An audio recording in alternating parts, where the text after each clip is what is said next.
अभी आप सुन रहे हैं एसके म्यूजिक उमगांव की प्रस्तुति।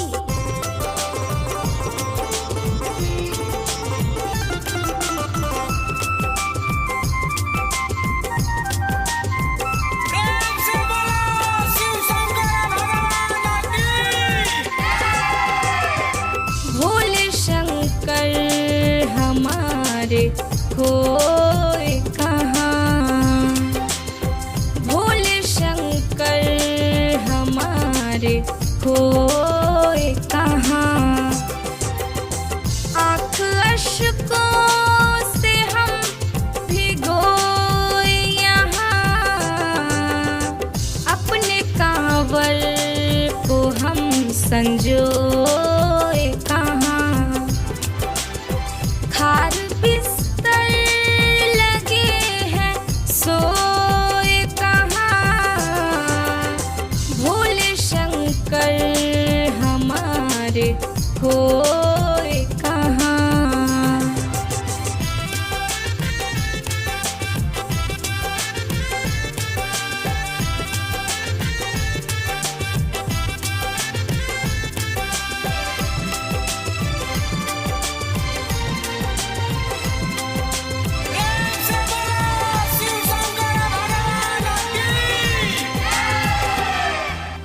जग ने हमको बड़े सताए हैं, जग ने हमको बड़े सताए हैं, फिर भी दर्शन को तेरे आए हैं, फिर भी दर्शन को तेरे आए हैं।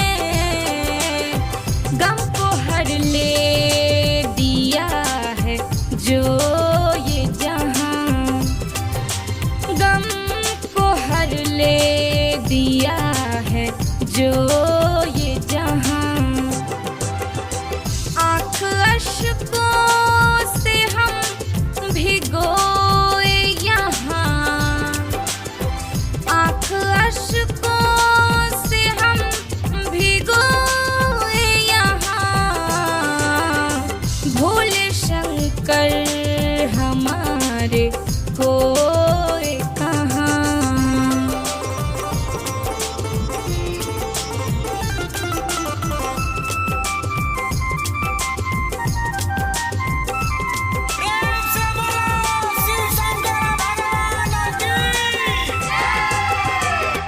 हम जो चाहे वही हो, मुमकिन नहीं चाहो गर तुम तो कुछ भी मुश्किल नहीं।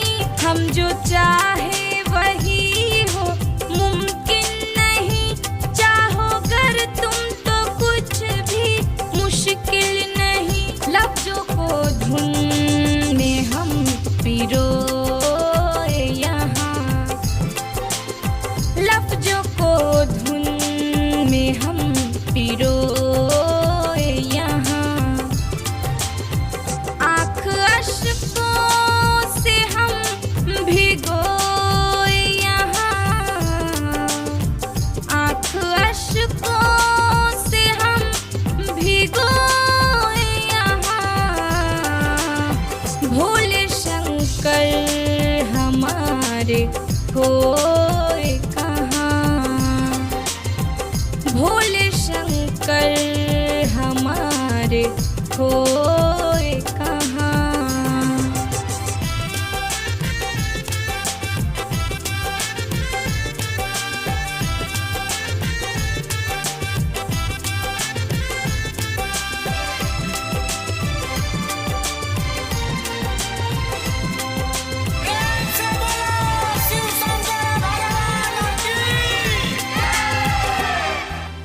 करता संजय तेरी